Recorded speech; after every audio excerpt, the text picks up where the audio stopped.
Good evening, everybody, and welcome to another episode of Mariner of Spirit. I'm Greg, I'm your host, and we've got another kick butt show tonight. It materialized. It was supposed to be. That's all I'll say, and it's great to have my guest tonight. Before we get into my guest, what I'd like to do is I'd like to go ahead and mention the people that I support. Number one, I support Photographs with Tim Miley. Tim has done a great job going ahead and supporting animal shelters and you know, that kind of thing with animals, and he's done that via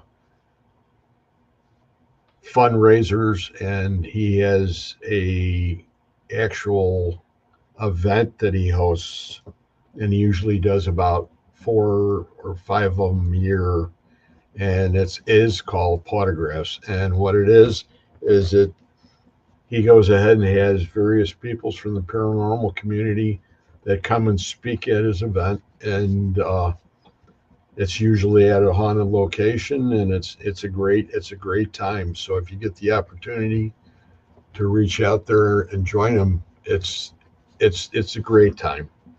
Secondly is PKC, Paranormal Kicks Cancer, and that's Chris Gaskowski and Alex Wilkinson, two great people from the Florida area who go ahead and do the same kind of thing with fundraisers via haunted houses and events that they do on their own too. So they're another great group, and if you ever run into them, please say hello. The last time I talked to them or saw them was at Old South Pittsburgh Hospital, and they were doing an event there, and they're great people. The third one is the Jessica Petrie Foundation, and that's a resource for expecting mothers and families of pregnant women with mental illness. And that was done by, or that is being run by her father, Howard Petrie, who is the founding member or the owner of Paranormal United Network, and now it's Paralinks. So those are the 3 people there. And then we have the authors that I mentioned, the authors I support. If you get the opportunity, go to Amazon and check them out. They're great people, and I'll go through the list. If I miss anybody, be sure to go ahead and mention it to me, or email me, or message me on Facebook, and I'll be more than glad to add their names to the list. Number 1 is Bruce Holliday. Then we have Tobias Wayland, Adam Benedict, Kathy Kressel, Barnaby Jones, Sherilyn Carter, Dr. Heatherly Langdon, Lynn Monet, Ron Iacovetti, Victoria Munday, Tony Rathman, Natalie Jones, Patty Negri, Sylvia Schultz, Amelia Cotter, Rex Nielsen, David Sloan, he is the Robert the Doll man from down in Key West, and then Christina Bloom. And those are our authors. So I'm excited. So without further ado, I'm going to go ahead and bring my guest in. And he is a paranormal investigator. He is a documentarian, a historian, a man of many colors and many suits and many hats. And his name is Charles Williams, but I call him Chuck. So welcome to Mariner of Spirit, Chuck. It's great to have you. Yeah, thanks, Greg. It's great to be here. And it's really. Go ahead. Oh yeah, the show kind of happened at the last minute, but I'm glad it did. Yeah, I'm really excited. I think what we're going to be handing out tonight to people is going to be something that a lot of people don't know of. It's sort of on the hidden side of the paranormal community. And you have done a great deal of work at what you have to offer. And besides being just an investigator, your documentaries have been an inspiration, I think, to a lot of people because they're always mentioned. No matter where I go, they'll always mention at least one or two of them. So it's really, kudos to you on that. I know that if you want to go ahead and give everybody a little background as far as who you are and how you became who you are today, you go ahead and let them know now. Sure. My day job is I'm a psychiatric nurse, but me and Greg were at one of Ursula's Chicago Paracons, and I can't tell you the year, but there was a presentation going on. Me and Greg were both part of Dale Kazmarek's group at one point, and he was doing a presentation with Judy Huff about her paranormal picture, and I went up and I met her. She had a table. I was talking with her, and I said, your story would make a great little documentary. And I was like, I wish I could do it. And I happened to go to Best Buy, and I noticed that the 4K cameras had really came down in price. And I'm like, wow.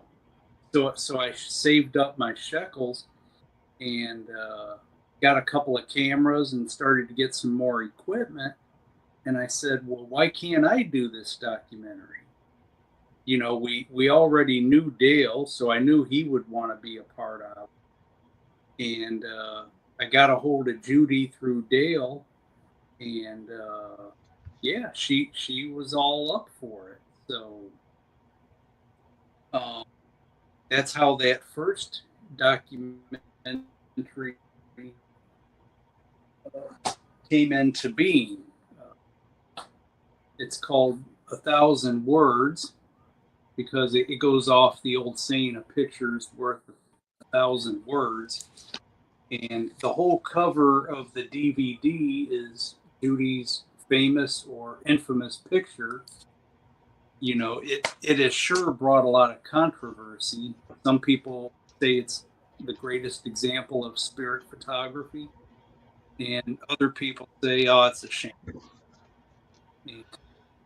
It always brings up a lot of conversation whenever it's addressed.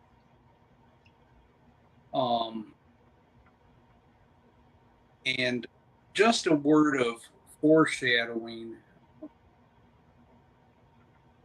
I'm going to eventually revisit this because it's like an hour and a half documentary, and we're thinking about re-editing it down to an hour and maybe changing some of the features we had. So, but that's the future. Um, so after we did that, a little time went by, and I always wanted to do something with Dr. Chuck Kennedy. I hadn't met him at the time, but I knew him through stuff that he had done, and I believe seeing him at paranormal conventions. And I talked him into doing a documentary, and we came up with this one, Science of Mediumship. And at this point in his career, for those of you who may not have known him, he was a neuroscientist. He had actually started out as a nurse himself, and he went back to school, medical school, became a neuroscientist, and he had a passion for the paranormal. And this documentary, it was really 4 separate little documentaries all in. The first part talked about Project Psi, which was his whole program, everything he did, trying to communicate with animals, the psychic stuff. I'm sorry, I haven't looked at the back of this disc in a while. And then there was another part where he was investigating what was physically going on with psychics as they gave readings. And then there was what he called CSI Psi, which was working with psychic mediums and remote viewers to help bring back missing children, whether it be they just wandered off from the parents. And that's that book. Oh, yeah. You got that one there? Yeah, sure do. Okay. Yeah, whenever I project, I try to give back to it in some way. And what I did with 1,000 words, and that one was one of my failed projects. I worked with Wendy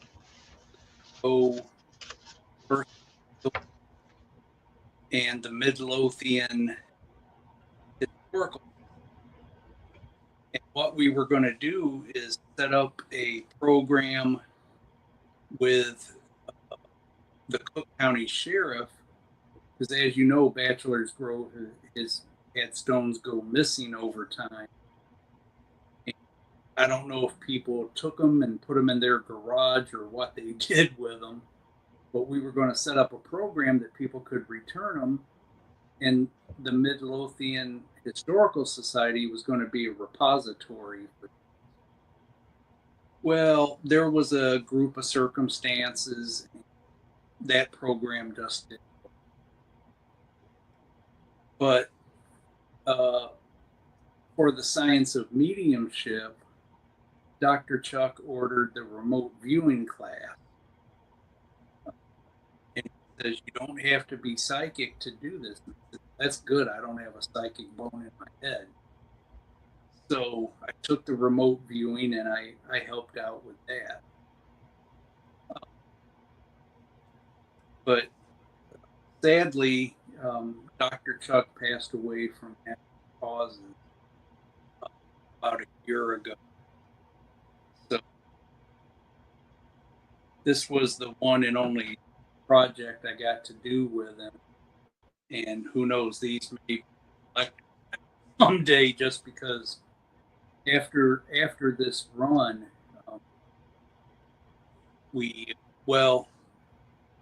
because Dr. Chuck was helping the law enforcement and getting into child predators' pockets, they had started going after him. They actually broke into his headquarters one time and got shot. So we decided after this run we weren't going to do it. We would leave those type cases up to the law enforcement. We might poke them in the right direction, but we wouldn't take as an active role. And we would just do like cases of, hey, we were on a picnic and our son wandered. So that's what I did to help out. If you want to backtrack just a moment and go back to 1,000 words, Sure. And give the layout about how that was all filmed at Bachelor's Grove and how that was all orchestrated, because it was a lot of people that were involved the evening that I was there with you guys. And I can remember that you had tables all lined up on the road, and we were all out there, and you took, well, you go ahead and tell it. Sure. We actually had to go through a bunch of red tape because there wasn't that much filming out there like Ghost Adventures had got to, but they have a big production company behind them. They got the money. So they're looked at as more Hollywood. So they were able to cut through some of that. There was like a student film, and the forest preserves would help. They have a special program for student films that want to be part of the forest preserve or use preserves. But other than that, they weren't allowing any other filming. So it took a lot of finessing and some expense, because not only did you have to rent by the hour the forest preserve, but you needed at least one or two park rangers there for like security and just keeping an eye on things. So you had to pay for them to be there. But yeah, once we got all that taken care of, we got to go there, and I think we had 4 or 5 hours to. And so yeah, we did an investigation just the way that Dale did it back when Judy took her picture, trying to recreate the same atmosphere, and hopefully get some of the same results. And the way he did it is he had the group like wait at the gate, and we would go around in small groups of 3 or 4 people, and we would do little experiments. Just basically walking around, seeing, we would chart what we noted, if we heard anything, saw anything. And when all that was done, we compiled a list of where would be the best places to investigate. So we had about 3 places that we had narrowed out. And part of the funny thing, sometimes you have overzealous people show up, and there was one woman who was there early. We were filming like a commercial for the documentary, and I look over, and she's sitting on a tombstone trying to sage the place. And I talked to her, And I said, ma'am, this area is closed for today. We had rented out the spot. So, and I especially don't want any saging because we want stuff to happen. And she's like, well, I'll just come back tomorrow. I was like, that's fine. We won't be here tomorrow. And that night when the investigation, well, we were tearing down all the equipment and stuff and getting out of there. There was like a group of kids walking in, and I'm like, well, there's some park rangers back there, so you guys better pick another night. They were disappointed, but they turned around and went out. And there was another guy that Dale knew, and he showed up and was talking with Dale for a while, and then him and his daughter left.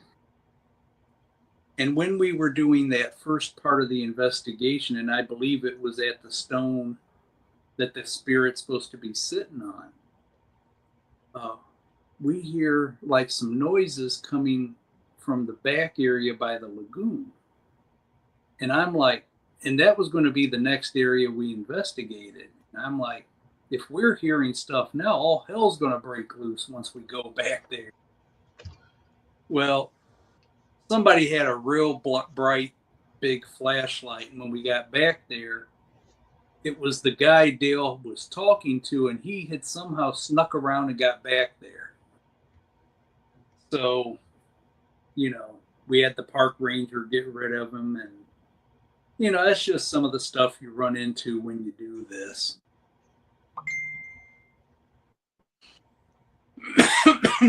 I know, I can remember because I was in one of the groups, and each one of our groups, we had our own cameraman, and it was really it was unbelievable the way it was set up.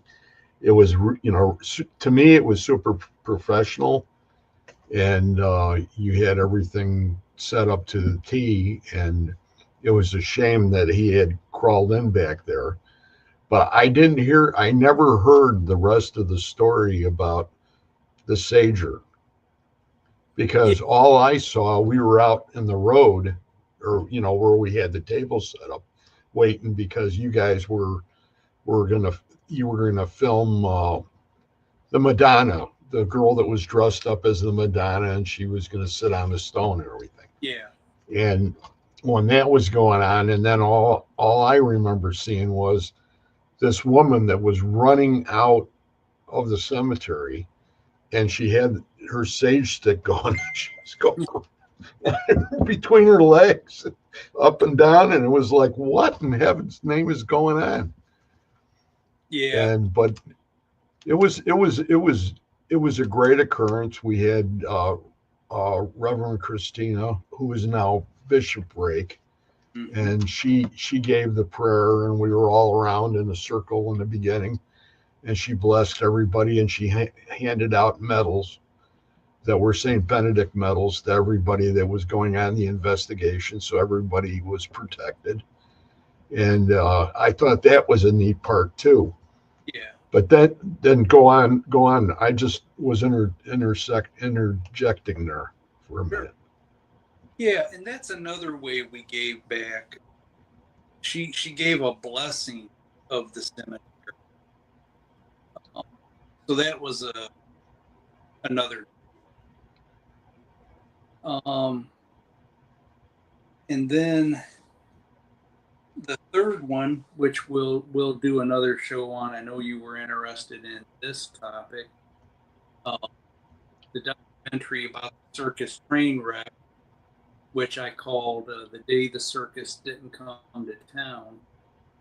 And this is another one where I found a full picture, which would make a good cover, because you had all this room here on the front cover.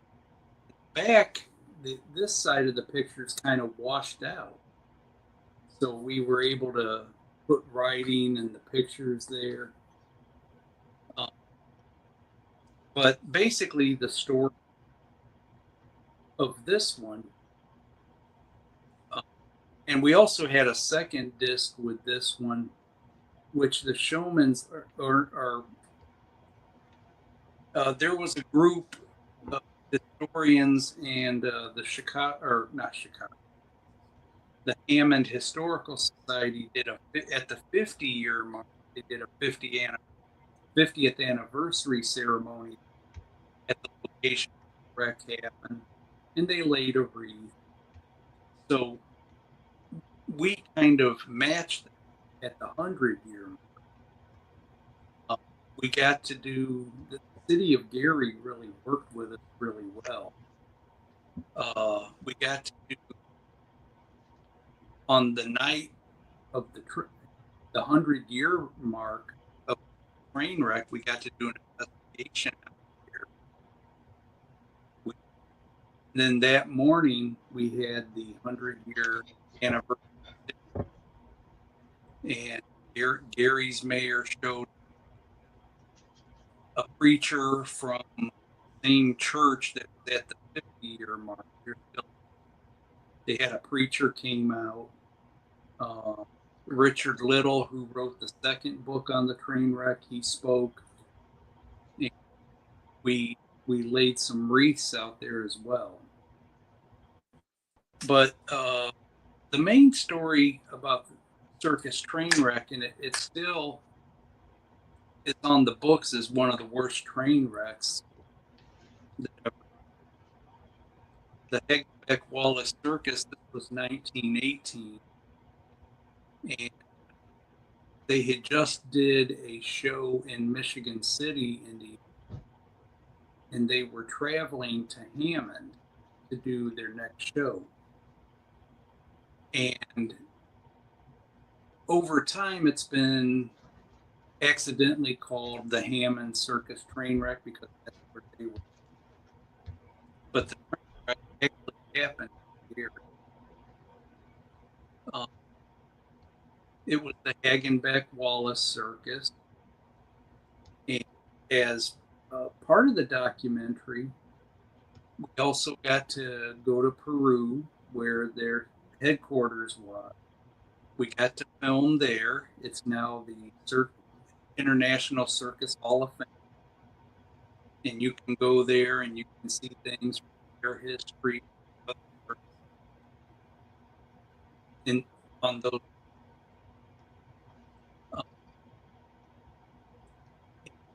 Got to film the circus parade, have a whole circus week, have an amateur circus that performs. Basically, they're teaching school children the performing the circus. There's no animal, but they learn everything from high wire to trapeze, juggling, you name it, clowning. We got to film that. We got to film the circus parade, and they also have a big carnival in the town square. The Showman's League worked with us. We got to film at their plot. Showman's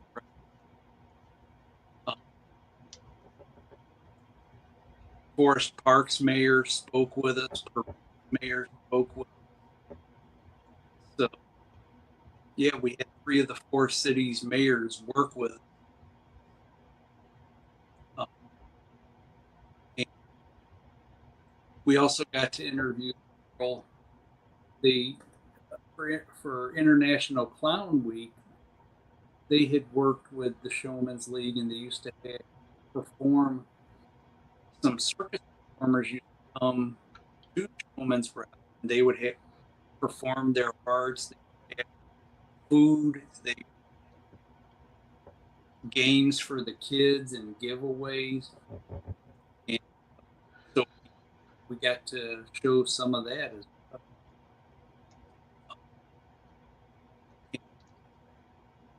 After a while, yeah, that was a full-length documentary. It was an hour. And we were trying to get it on to WTTW, and they like things to be an hour. So we edited it down to an hour.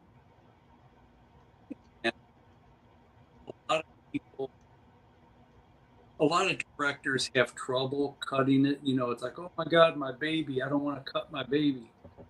But I didn't have a problem with it. If you watch it now, it's much more cohesive. We took out some things and flows. You know, it was very.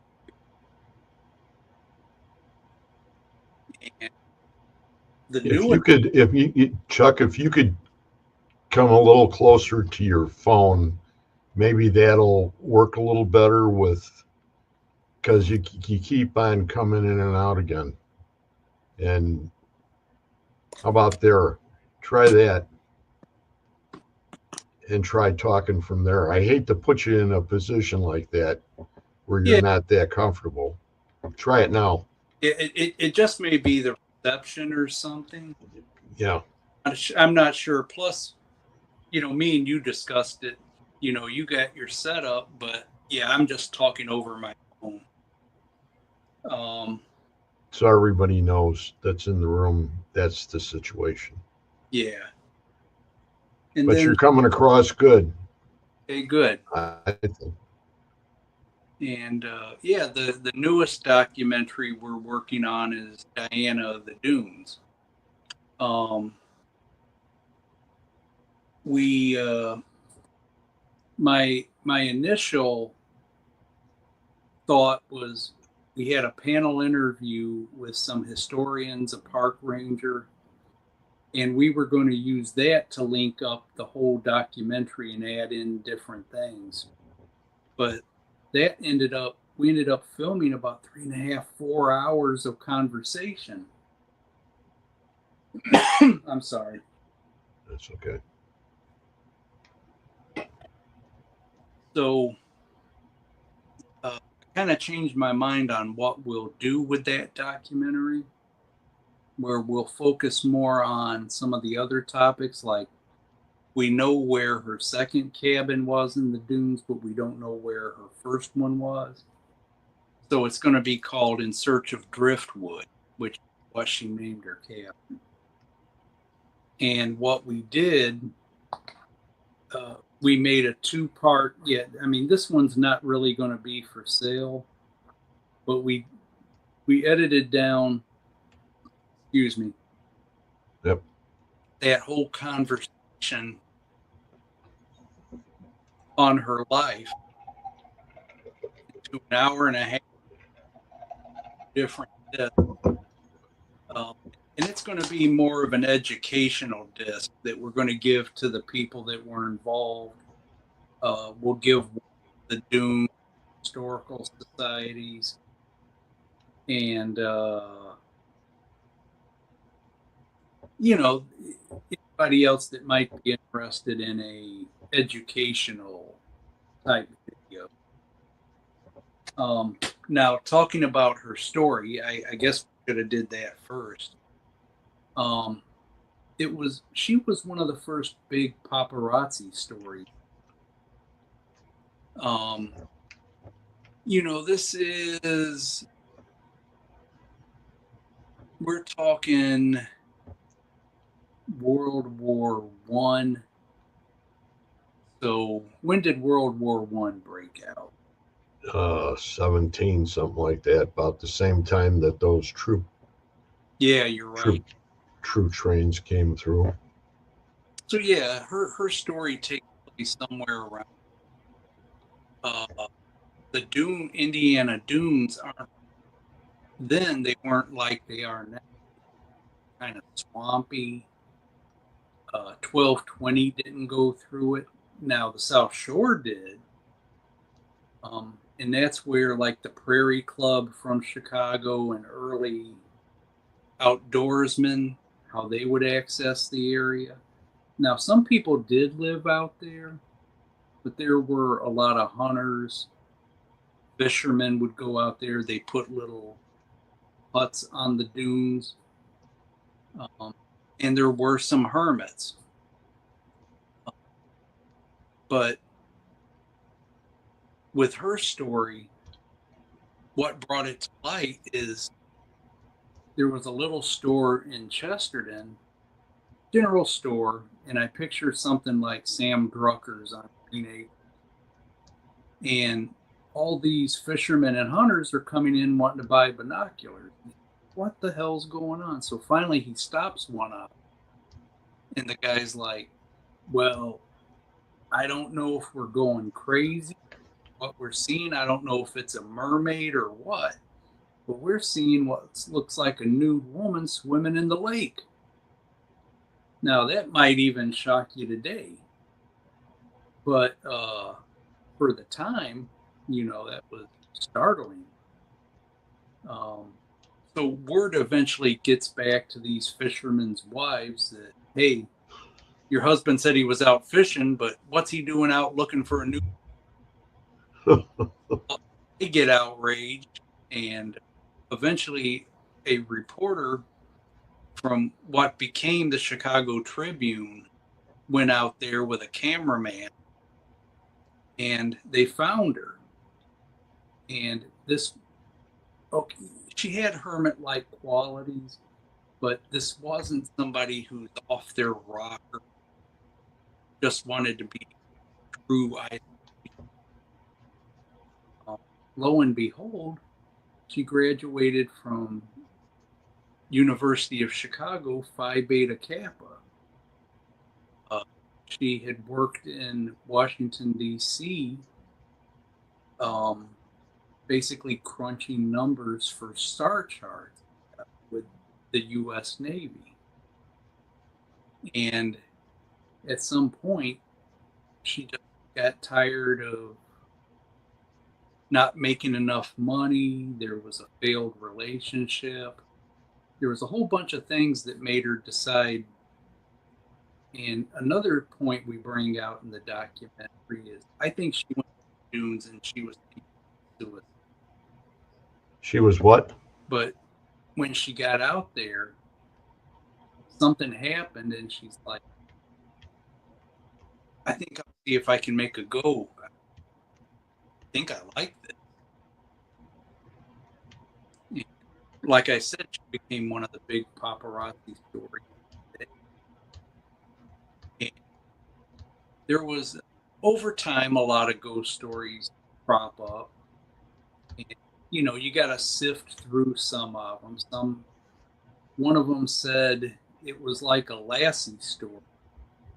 It said she had a dog, which there was no evidence of. Excuse me. Suntech.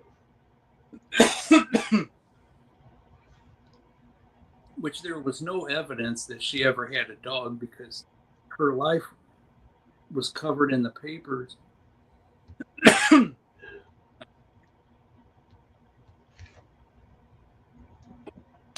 In such minutia that somebody would have, hey, she had a dog. But supposedly this dog comes running into town and we're like, what, girl? There's something wrong? So they go out to her cabin and they find her hacked up. Well, that didn't happen. She died of natural causes, basically kidney. She was feeling didn't heat.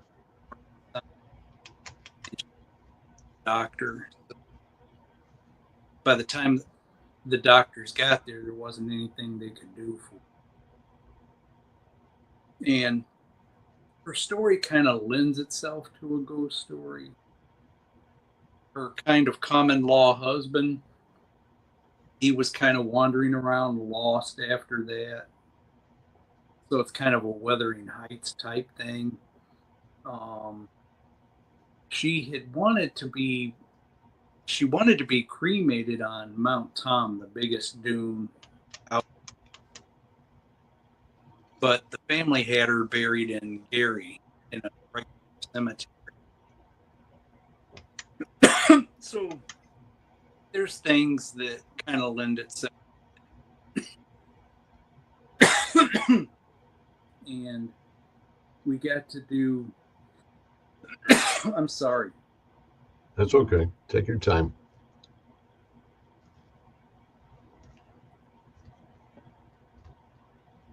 We got to do investigations at the state park. We did one at Ogden Dunes where her second cabin was. So we'll have some really good things. You took part in that one as well. But you led one of the teams out at the state park and Yeah. along trails out there, and got some good evidence. I was with them that was beach, and we got a little, but you guys got way more trail stuff. Well, we had a good team and we Mm-hmm. had a good cameraman. Oh, We had Jimmy. yeah. How much better can you do Yeah, than that? yeah. My friend Jim was the cameraman for you, and he lives in Arizona, and he's a professional cameraman. He's worked for the city of Phoenix. And he's done freelance stuff with sports teams, like when the Cubs are out there for their spring training, and things like that. So yeah, he's a good guy to have on tap. Well, you got everybody in your group, you know, were all top notch. It Oh wouldn't have made any difference, who we had. They were all great guys and they were all very personable people that, I had no trouble talking to and enjoying, and it was like old home week actually when yeah, it got to be the third or fourth of the documentaries. Everybody knew everybody, and we might have had a few new people, but at the same time, you had the same technical people there. hmm So, and that's what makes the difference, I think. yeah. Is those You know, you had done a great job in selecting everybody that you had working with you. yeah. Thanks. In one future project I wanted to do, I'm a little disappointed because uh, Hulu, the streaming channel, they recently did a 4-part documentary on the Herb Baumeister, uh, the serial killings he did close to Indianapolis there at Fox Hollow Farm. Right. And that was going to be a future project, but I think they covered some of the bases I wanted to cover. Now, they didn't do too much paranormal. They mentioned it, and they showed a few clips, but they focused more on the guy they think might have been an accomplice. And they went out there searching woods around the house. That's something I did. And they actually came up with some bone fragments. So I'm like, damn, they covered like two of the main things I wanted to do. So, and it kind of sounds like, I'm glad we got to go there and investigate it with Ghost Research Society because I don't think that the owner, now the wife was really into the paranormal, but I don't think the husband is. Uh, and I think they've stopped a lot of that out there. At first, they were doing it because it helped bring money in and help pay for upkeep of the place. But yeah, but yeah, that's just a side note to what we were talking about. That's kind of unfortunate. And I kind of want to do a couple of smaller documentaries. JC Rositas did his on the haunted house, um, Oh, geez, I'm drawing a blank now. Help me out here. Oh, it just went out of my head too. Oh, God. But yeah, I wanted to do one similar to his, where, well, actually, as part of JC's group, one time we did this historical house in Mansfield, Illinois. You know where the big haunted prison is. It's called Gill House, and he was like the right hand man for John Deere. And that was, besides Fox Hollow Farm, that's probably the most haunted place I've ever been in. We got to sleep. I'm trying to look that up for you. We'll see if it works. Keep on going. Yeah, Please. yeah, sure. But yeah, we got to sleep overnight there, and I literally heard voices and noises all night long. And the last one was like, sounded like it was like almost 6 in the morning, and it sounded like a little kid asking for a glass of water. You know, it's almost like I was starting to doubt my own sanity. But that was a really great place. I'd like to go back and do one. I also, and I've had this idea for quite a while. I wanted to do a short documentary on spiritual protection. Sometimes we overlook those things, and I wanted to look at it from a lot of different perspectives. I was going to reach out to Bishop Rake, and I wanted to get other religions in on it just to get a religious point of view. And I was also going to look at some of the more new age things like crystals, Reiki, you know, other things like that, and also just some basic common sense when you go ghost hunting. So those are some of the future plans. I got a couple of other big ones that they're on the back burner for now. This Diana of the Dunes documentary, we've been working on this a long time. When the big COVID outbreak happened, that put a halt on everything. You know, Could I butt in for a minute? When the walls talk. Yes, thank you. Did it say where that location? That's in. Let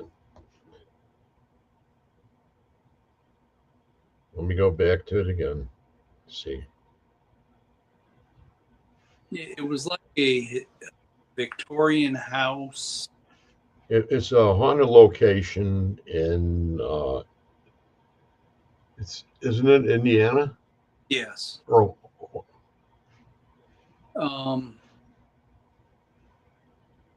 JC, if you're watching, I'm incredibly sorry that I cannot remember this because I also took part in filming. I thought it would be neat just to have for everybody that's in the chat. If you guys want and just Google "When the Walls Talk," it should bring you up and show you that it was a documentary, and because it's not, I just lost it again. There's something going on, but here, wait.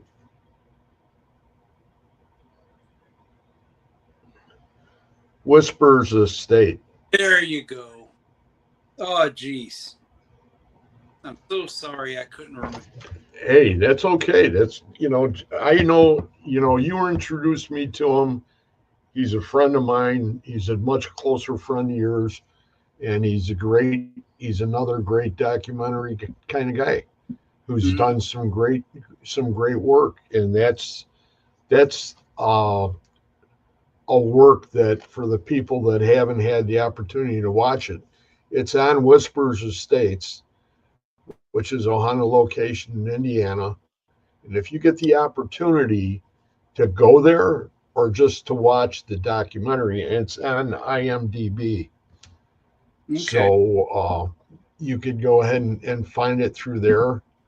Uh, I know that some of the things and some of the work that you've done too. You know, when we sit here and we talk about we we we probably talked 50 minutes so far, but you know, for the amount of time that were spent on these projects, it was infinitesimal. Mm-hmm. You know, as far as you know what you had to do, what your camera guys, your editor has to do every time you do a documentary like this. And I know that they were great. I still watch them occasionally, Mm-hmm. and you know, it's something that everybody should have because they all tell a different story about different things that happen.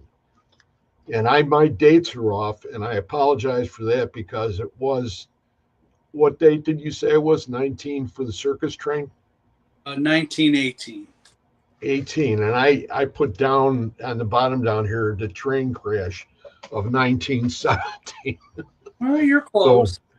You're in the that was ball. off a year. But, you know, that's the kind of thing, you know, that's why I wanted to make sure that I not only have you on here this time, that we do a couple follow ups after this so that we can go ahead and get into more of the details where the people that are watching are paying attention because these are things a lot of people don't know anything about Mm-hmm. that actually transpired. And you know, I'm going to mention some names real fast. Irene from Japan, Takamura, and you got Jim Feister, and you got Len Dorman's here, Oh, Mike Mowery, Joanne Stewart, Russell Reynolds, Rebecca Yazinski. She's in that group that I do on the show on Wednesdays, and then we have Jay's Galaxy in the Starry Sky, and that's Jenna, and Jenna's a fantastic lady too. Yeah, people are really curious, and the more the word gets out, the more people are going to become curious because, especially with Diana the Dunes, it's one of those things that I know was close to your heart, and you know it was great to be able to go ahead and say that you know I was once again I had a small part, and you know it's what we were doing, you know. And if you want to follow up or end it with what we were going to go to, like up here by me, mm-hmm. and talk about the project that you're working on now. If you don't want to mention the project, you don't have to either. And we can continue to talk about these other things. It's up to you.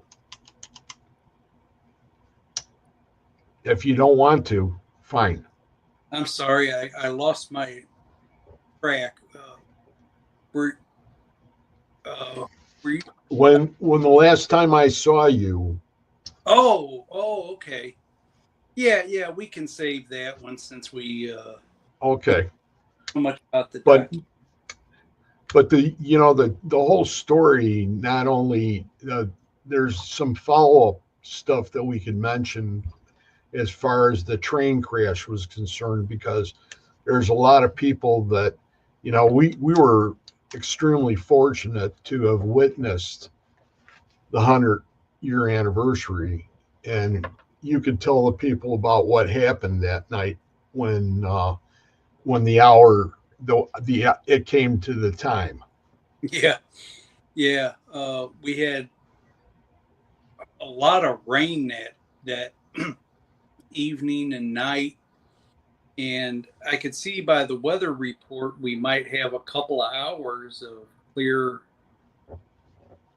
clear time at some time during the night. So we were just out there, and eventually it did stop raining, and we had our rain gear on, and we had a small, not really an enclosure, but like a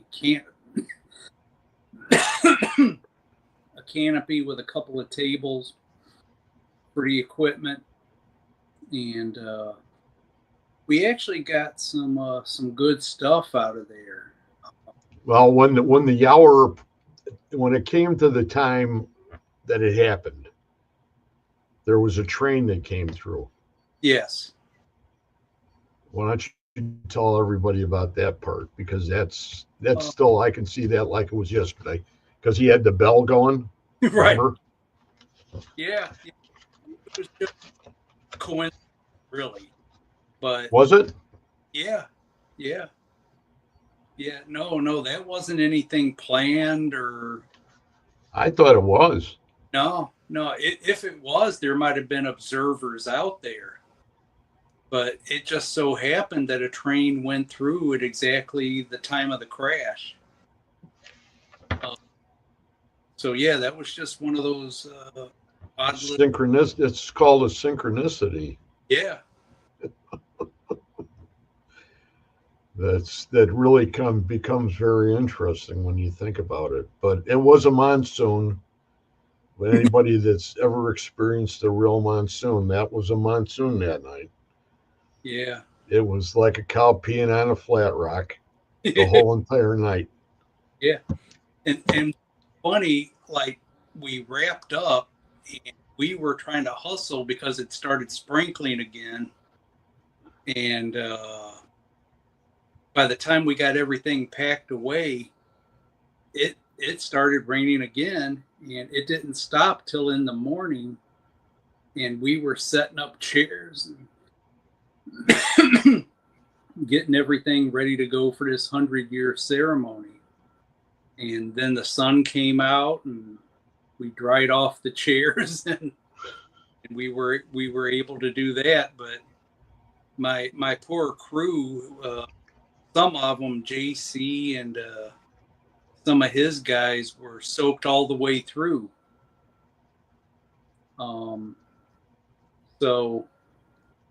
One other thing I wanted to mention about that program, like I said about giving back. I did give Gary and their historical society, and we actually got a historical marker for the crash site, an Indiana state marker. It's one of these blue signs that you see. It's all metallic. And I haven't got to work on this either, but the Indiana State Board, and this would almost be a cakewalk, they wanted, for Peru, Indiana, they wanted a historical marker for the International Circus Hall of Fame, because that's where their circus grounds were. But yeah, we got one for the crash site, and there's a small, we were trying to figure where to put it. If you put it on a side street, which is actually closest to the wreck, who's going to go down a side street to see this sign? And in between the two railroad tracks, there's really nowhere for people to stop by the road. But there's a small forest preserve area, and we worked with them, and they said, yeah, we would love to have it. So we got the marker, and I had looked into getting it installed, but it was kind of expensive. So basically, just me and two of my uncles went out there and cemented, and that's where it is today. You know, you can go. Did Indiana pay you any money to do that? Well, not a penny. I should send a bill to the city of Gary, but they got enough. Probably. they don't have any money anyway. Right. But But yeah, and yeah, later on when we talk more uh, about like the Diana of the Dunes, and if we did a show on that sometime, we could talk about what we've done to give back to that project. yeah, that's a great idea too. I mean, as I am more than willing to have this platform used for whatever you want to go ahead and present on your projects, because they've been so important to a lot of people that have no idea that this actually ever happened. All these stories, every one of them is true. They're not fabricated. This really happened. Yeah, And documentaries are half historical and half paranormal. They all have something to do in the paranormal there. And like with Diana. Now the funny part, when we do the presentation on the circus train wreck, I had been out there quite a few times and didn't get much. I only got one piece of evidence before we went out.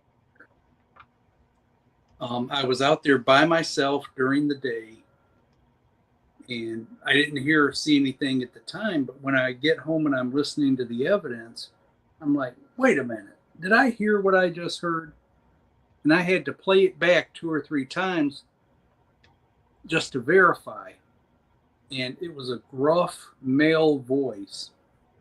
And just out of nowhere, it says, boo. And I'm like, I said, leave it to a circus performer to say boo. Never started this work in the paranormal did I expect to hear boo. Thanks, Mike. Yeah, that's and some of the things that those poor people suffered that night, is another thing completely that I don't think people have any idea what happened, because if you give them the description of where all those performers were at on that train, and the wheel had froze up, right? It had turned bright red, and they had to take the wheel off one of the cars and replace it with a good one. And in the process of doing that, they had wasn't the train out off the fork or off the split, and it was on the main line, and they had to send conductor or whatever they did, people off that train down that track, because if any trains started coming down that way, there was no way for them to be seen because it was in the middle of the night. Mm-hmm. So you could go ahead and finish it up. Yeah. Well, that area is kind of funny because of the amount of train tracks there are, and some of them crisscross each other. And that's what they were afraid of.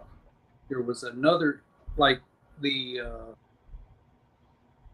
2 trains went north and south that the circus train was on, and there was another track going east and west, and they didn't want to block that train track, so that's why they stopped where they did. But they still had a couple of cars sitting out on the main line. Right. And that happened to be where all the people were. Right? Right. So there was go ahead and tell them about what was coming at them. Well, it was another train. It was empty. It was a troop train because, like we said, this was wartime. And these trains were taking the people from the camps to where they were going to be deported to go fight. And this was an empty troop train.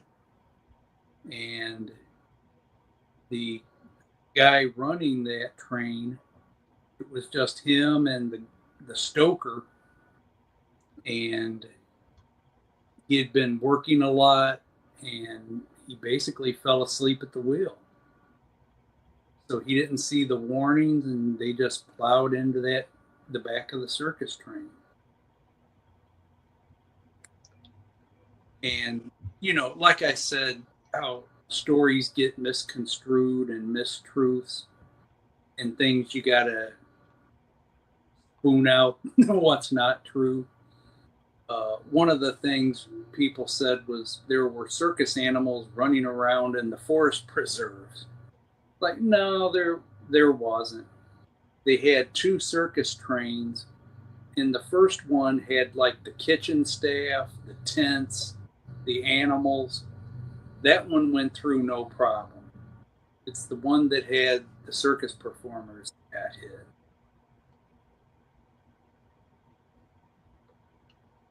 And all those performers were buried where? Yeah, that was Showman's League. They had just bought a plot, and they called it Showman's Rest in Forest Lawn, Illinois.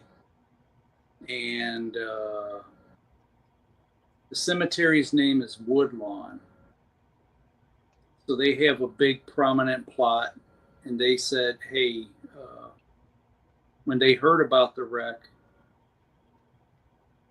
and well, this is during the first president the Showman's League had was Buffalo Bill. Buffalo Bill Cody. Yeah. Because his Wild West shows were considered part of that outdoor entertainment, just like circuses, carnivals, all that. So they had a big plot of some of the people they couldn't identify, they buried out there. And a lot of the markers will just say unknown male, unknown female, or a job description or their nickname. Like one says Baldy. So that's all they had to go by. It's just an unbelievable story. Yeah. Yeah, one of the things I got to do, which was part of the paranormal, is we didn't do an actual ghost hunt there at Woodlawn, but the Showman's League and Woodlawn permitted us to film there. And what we wanted to do, one of the stories is that you can hear the sounds of elephants. Well, hell, Brookfield Zoo's less than 5 minutes away. There's a good chance you might hear an elephant. So we did a listening experiment. One group of us were in the cemetery, and one group was out at the forest preserve next to the zoo. And unfortunately, we didn't hear any animals. But that also kind of leads to the story. If we're sitting here all night, how come we didn't hear anything? Right. So, and like I said in the documentary, if you were doing a true scientific experiment, you might be out here a week to a month. But with the budget we had one night. So whether we got anything or not, that's what we had. Barbara Spears here in the comments, and she's from Ohio, and she had a comment that she made, and she says, I remember a few years back when you were trying to raise funds for that location. It's nice that it worked out for you. So that must have been for the sign, probably. Yeah, we did a GoFundMe, and we raised a little money. But in the end, we had because I think those signs are $2,000 or $3,000 a piece. Yeah. And we had some big donors give us some money. So that's awesome. Yeah, but we eventually got that done. So we'll follow up on the other stories, and we'll continue. And you can go ahead and give me an idea where you want to be in the year. Sure. And then we can take it from there. I know that for everybody that's been here, it's been a pleasure to have Chuck on the program.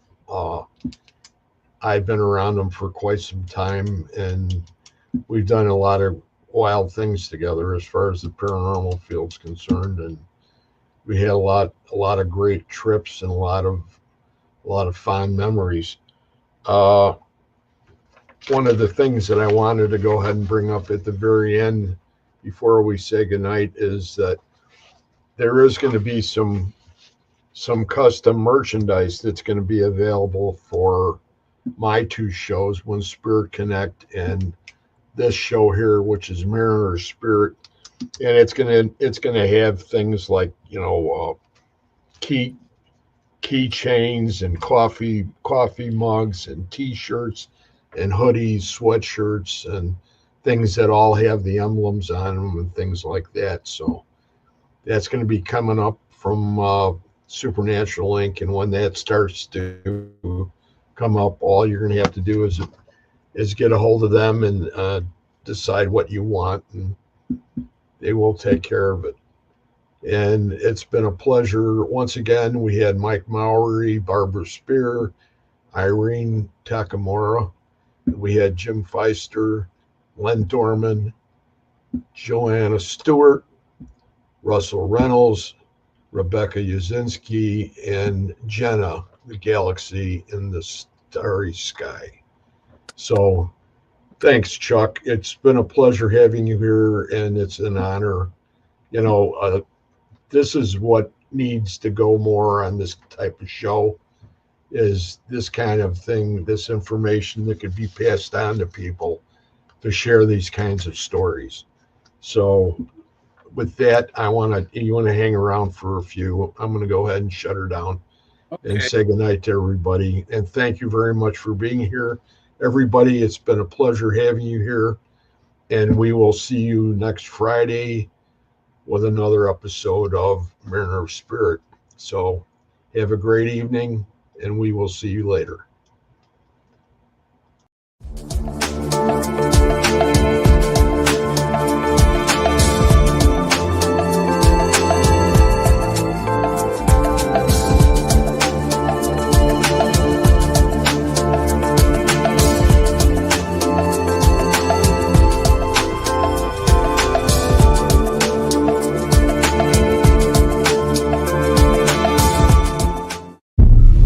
Ha ha ha ha ha ha.